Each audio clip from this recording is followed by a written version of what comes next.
ইরানকে সব ধরনের সহযোগিতা করবে রাশিয়া। মধ্যপ্রাচ্যের উত্তপ্ত পরিস্থিতিতে এই একটি বাক্য যেন নতুন করে অনেক সমীকরণের জন্ম দিয়েছে। একটি ফোন কল, কিন্তু এর ভেতরেই লুকিয়ে আছে মধ্যপ্রাচ্যের ভবিষ্যৎ বদলে দেওয়ার ইঙ্গিত। তবে কি এই একটি কথোপকথনই নতুন জোটের আনুষ্ঠানিক ঘোষণা? পাকিস্তানে বহু প্রতীক্ষিত ইরান যুক্তরাষ্ট্র আলোচনা যখন কোনো ফল ছাড়াই শেষ হলো, তখনই যেন দৃশ্যপটে প্রবেশ করল রাশিয়া। ঠিক সেই সময়ে ইরানের প্রেসিডেন্ট মাসুদ পেজেশকিয়ানের ফোনে ভেসে আসে আরেক পরাশক্তির কণ্ঠ, ভ্লাদিমির পুতিন। এই ফোনালাপ কোনো সাধারণ কূটনৈতিক সৌজন্য ছিল না, বরং এটি ছিল একটি স্পষ্ট বার্তা ইরান একা নয়।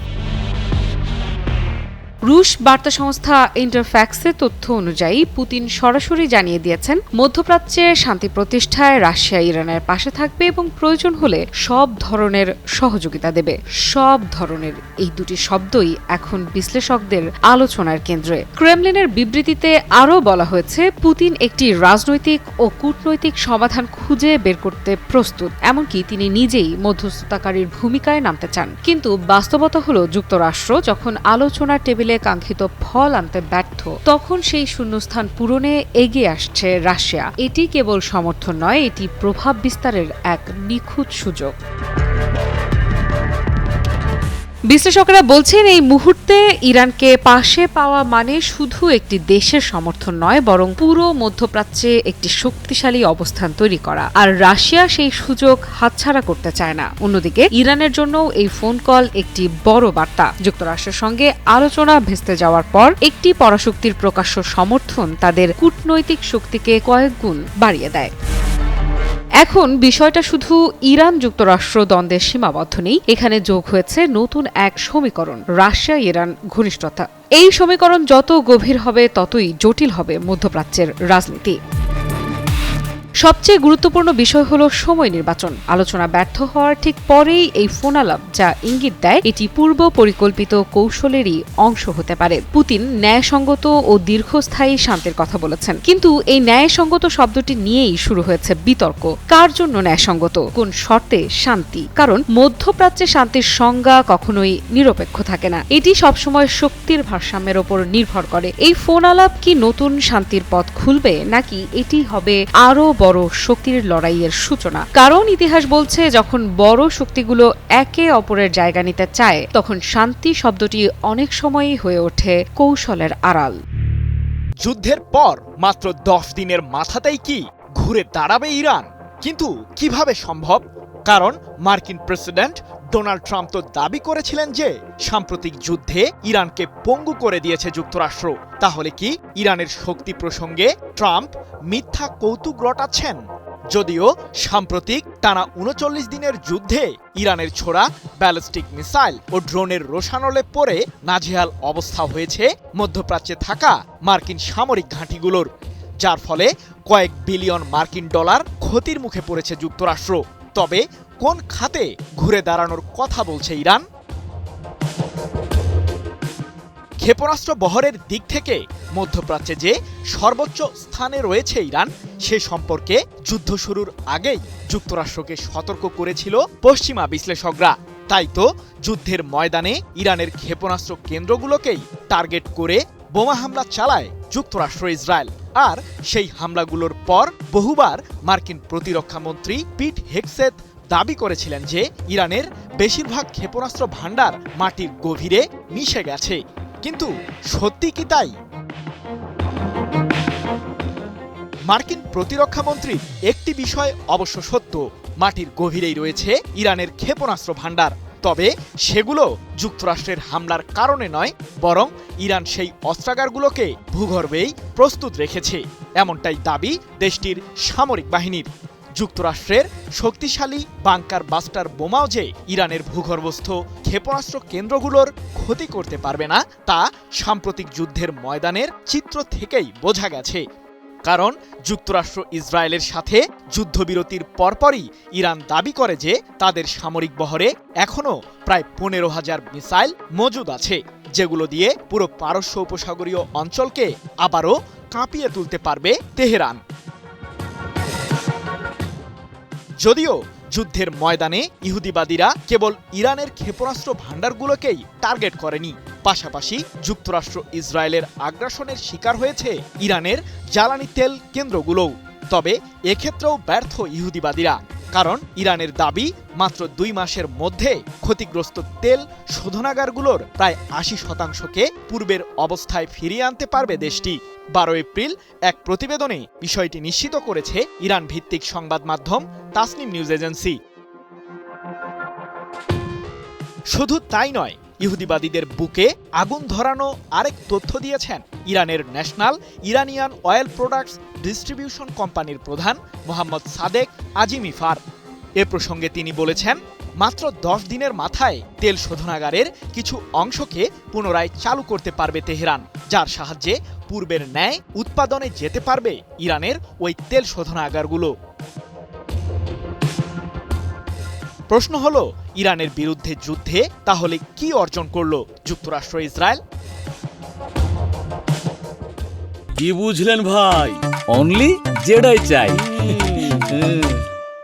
ইরানের বিরুদ্ধে মূলত 2 সপ্তাহের যুদ্ধবিরতিতে রয়েছে ইহুদিবাদীরা। যদিও এই বিরতির আগে ইরানের তেল সমৃদ্ধ খার্ক দ্বীপের দখল নেওয়ার ষড়যন্ত্র করেছিল মার্কিন কেন্দ্রীয় কমান্ড। সে লক্ষ্যে মধ্যপ্রাচ্যে বিশেষ সামরিক বাহিনীও মোতায়েন করে যুক্তরাষ্ট্র, যারা এখনও অঞ্চলটিতে অবস্থান করছে। তাই তো বিশ্লেষকরা বলছেন, ইরানের বিরুদ্ধে ইহুদিবাদীদের এই আগ্রাসন এখনও শেষ হয়নি, যার কারণে মিসাইলের ট্রিগারে এখনও আঙুল রেখেছে তেহরানও। যুক্তরাষ্ট্রকে কি চীনই হারাতে চলেছে ইরানের পর? তাইওয়ান মার্কিন প্রশাসন আসলে কি চাইছে? তাইওয়ানকে স্বাধীন করার ষড়যন্ত্রই কি করছে যুক্তরাষ্ট্র?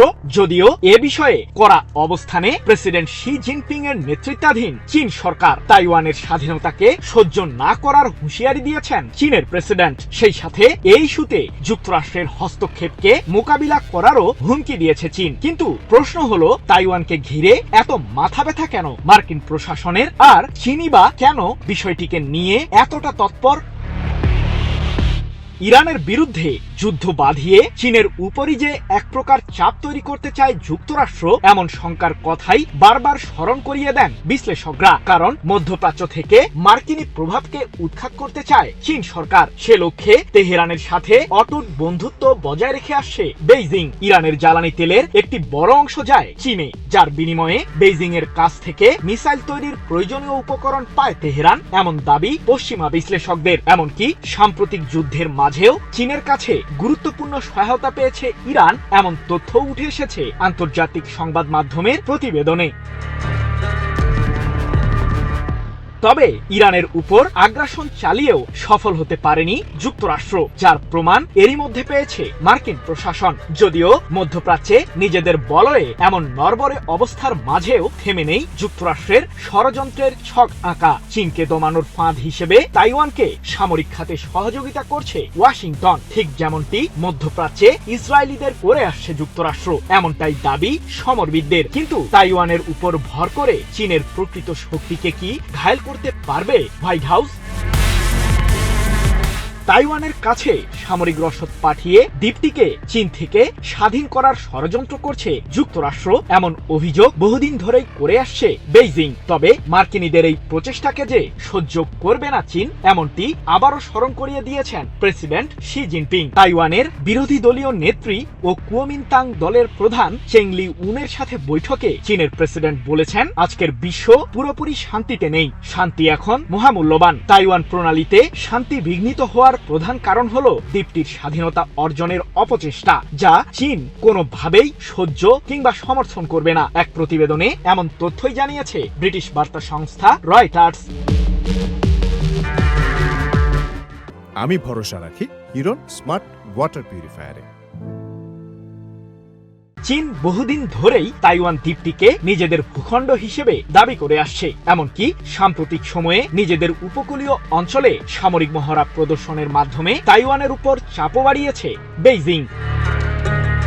তাইওয়ানকে দীর্ঘদিন ধরেই চীন তাদের এবং যুক্তরাষ্ট্রের মধ্যকার সবচেয়ে সংবেদনশীল ও গুরুত্বপূর্ণ বিষয় হিসেবে বিবেচনা করে আসছে। যদিও ওয়াশিংটনের সাথে তাইওয়ানের কোনো কূটনৈতিক সম্পর্ক নেই, তবে দ্বীপটির সাথে ঘনিষ্ঠ বন্ধুত্বের সম্পর্ক বজায় রেখে আসছে যুক্তরাষ্ট্র। সেই সাথে তাইওয়ানের অস্ত্রের প্রধান উৎসও মার্কিন প্রশাসন। তাই তো বিশ্লেষকরা বলছেন তাইওয়ানকে সামরিকভাবে শক্তিশালী করে দ্বীপটির সাথে চীনের যুদ্ধ বাঁধানোর ষড়যন্ত্র করছে যুক্তরাষ্ট্র। তবে এ প্রচেষ্টায় যে ব্যর্থ হবে মার্কিন প্রশাসন তা চীনের সামরিক প্রস্তুতির দিকে তাকালেই অনুমান করা যায়।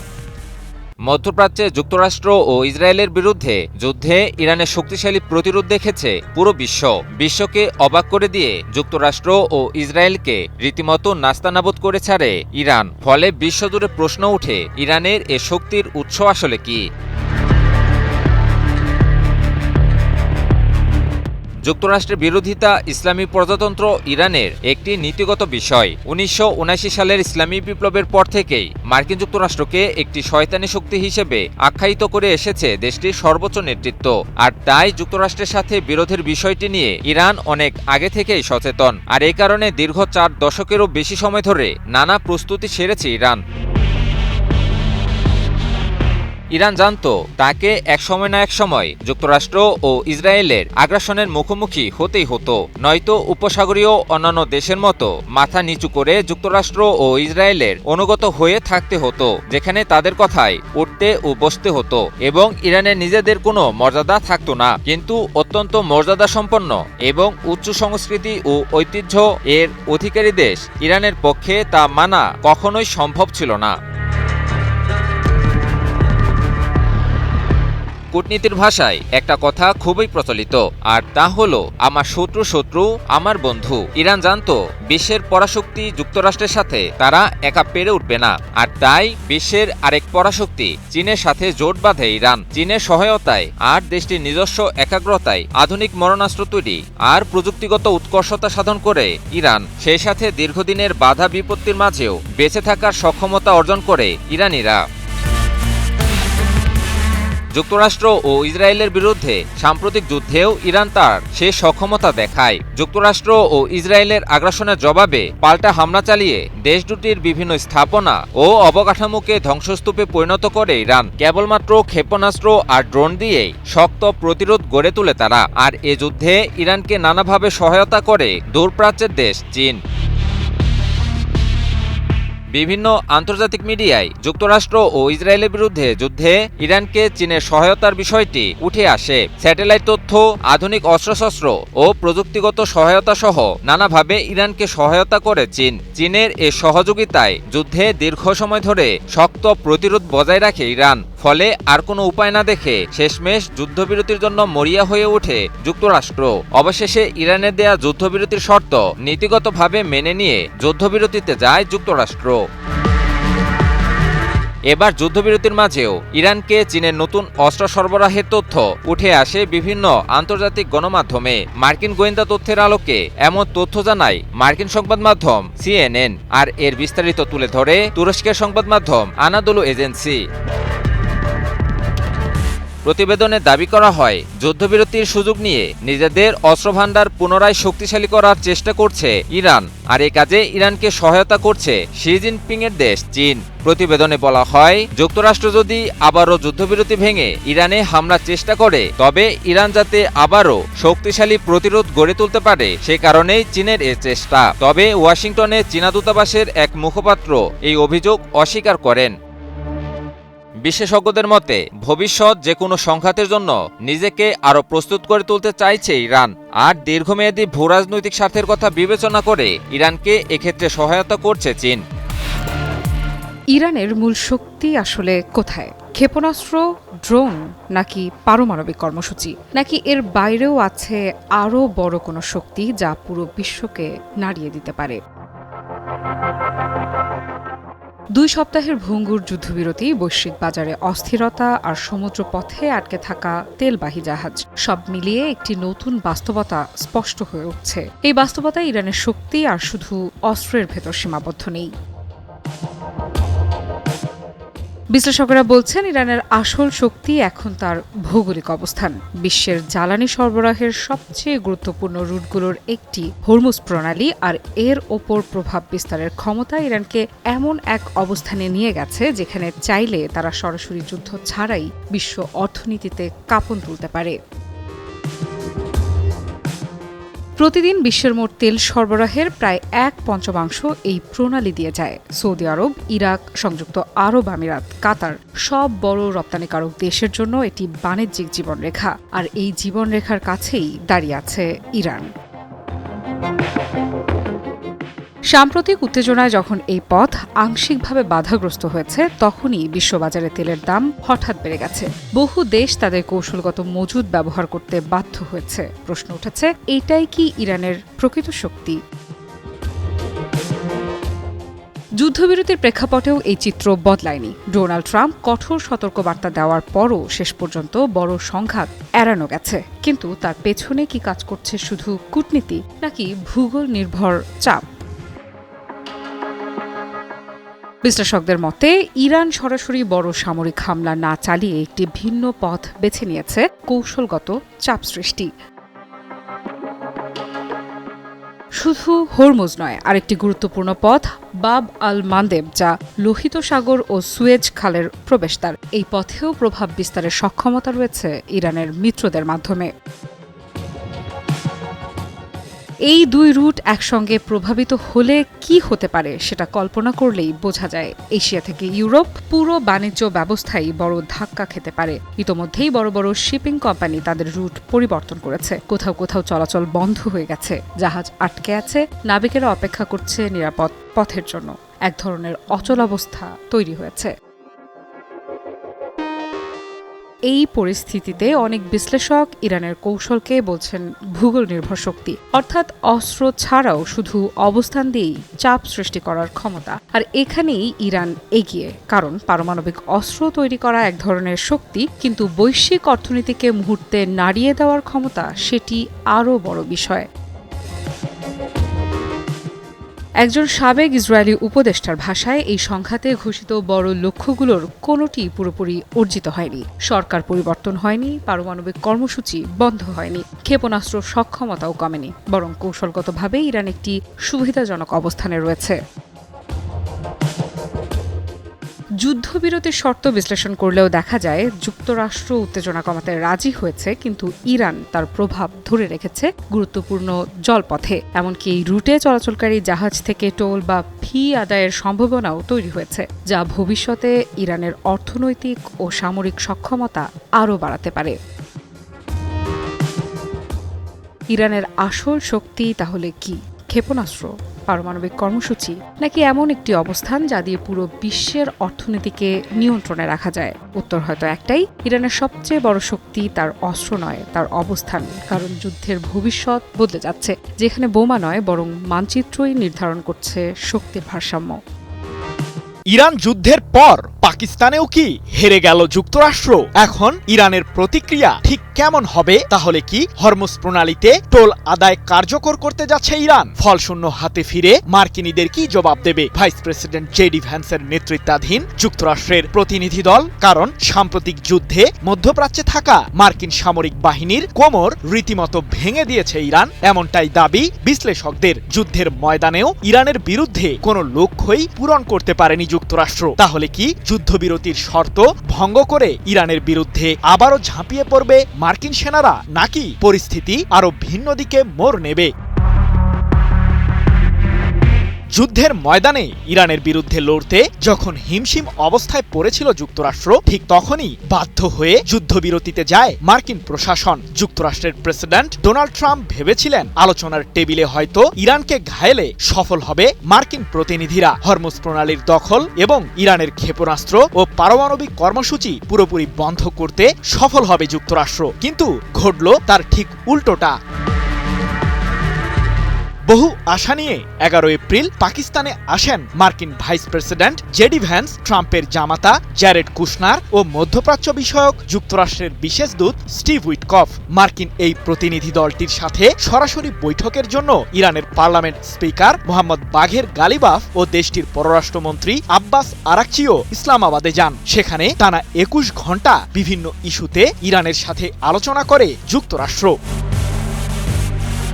মূলত যুদ্ধের মাঠে চূড়ান্তভাবে শান্তি ফেরানোর জন্যই এমন প্রচেষ্টা চালায় মার্কিন প্রশাসন। কিন্তু ঘড়ির কাঁটা ঘুরলেও যুক্তরাষ্ট্রের ভাগ্যের চাকায় যেন কোনো পরিবর্তনই এলো না। ক্ষেপণাস্ত্র ও পারমাণবিক ইস্যুতে যুক্তরাষ্ট্রের চাপিয়ে দেওয়া শর্তকে মানতে নারাজি জানালো ইরান, যার ফলে ভেস্তে গেল বহুল আলোচিত এই সমঝোতার বৈঠকটি। এ প্রসঙ্গে ইরানের পার্লামেন্ট স্পিকার বলেছেন, পাকিস্তানে অনুষ্ঠিত আলোচনায় আমাদের দাবিগুলোকে মানতে ব্যর্থ হয়েছে যুক্তরাষ্ট্র, যার ফলে আলোচনা ভেস্তে গেছে। ইরানিদের স্বার্থহানি করে মার্কিন প্রশাসনের সাথে কোনো চুক্তিতে যাবে না তেহরান। 12 এপ্রিল এক প্রতিবেদনে বিষয়টি নিশ্চিত করেছে ইরানের রাষ্ট্রীয় সম্প্রচার মাধ্যম প্রেস টিভি। কি বুঝলেন ভাই? অনলি যেটাই চাই। এদিকে ইরানের প্রতিশোধমূলক হামলার ফলে উপসাগরীয় অঞ্চল জুড়ে থাকা 1 ডজনেরও বেশি মার্কিন ঘাঁটির এতটাই ক্ষতি হয়েছে যে সেগুলোর উপস্থিতি এখন যুক্তরাষ্ট্রের জন্যই গলার কাটা হয়ে দাঁড়িয়েছে। এমনকি যুক্তরাষ্ট্রের সেসব ঘাঁটি এখন মার্কিন সেনাদের জন্য বসবাসের অযোগ্য হয়ে উঠেছে। 1 মাসেরও বেশি সময় ধরে চলা সাম্প্রতিক এই যুদ্ধে মধ্যপ্রাচ্যে যুক্তরাষ্ট্রের আধিপত্যকে অকার্যকর করতে সফল হয়েছে ইরান, এমনটি জানিয়ে জর্জ ওয়াশিংটন বিশ্ববিদ্যালয়ের অধ্যাপক মার্ক লিঞ্চ বলেছেন, মধ্যপ্রাচ্যকে ঘিরে যুক্তরাষ্ট্রের পুরো উদ্দেশ্যকেই ধ্বংস করেছে ইরান। কেবলমাত্র বাহরাইনে থাকা মার্কিন সামরিক ঘাঁটিটি এতটাই ক্ষতিগ্রস্ত হয়েছে যে সেখানে যুক্তরাষ্ট্রের 5ম নৌবহর এখন পুরোপুরি অরক্ষিত হয়ে পড়েছে। অন্যদিকে যুক্তরাষ্ট্রের জন্য ইসলামাবাদ বৈঠক ব্যর্থ হলেও বিষয়টিকে কিছুটা সাফল্যের নজরেই বিবেচনা করছে ইরান। কোনো প্রকার চুক্তি ছাড়াই পাকিস্তানের ওই আলোচনা শেষ হওয়ায় হরমুজ প্রণালীর উপর এখন পূর্ণ নিয়ন্ত্রণ প্রতিষ্ঠা করেছে ইরানের সামরিক বাহিনী। এ প্রসঙ্গে ইরানের সদ্য সাবেক সর্বোচ্চ ধর্মীয় নেতা আয়াতুল্লাহ আলী খামেনির জ্যেষ্ঠ উপদেষ্টা আলী আকবর ভেলায়েতি বলেছেন, হরমুজ প্রণালীর চাবি এখন আমাদের হাতে।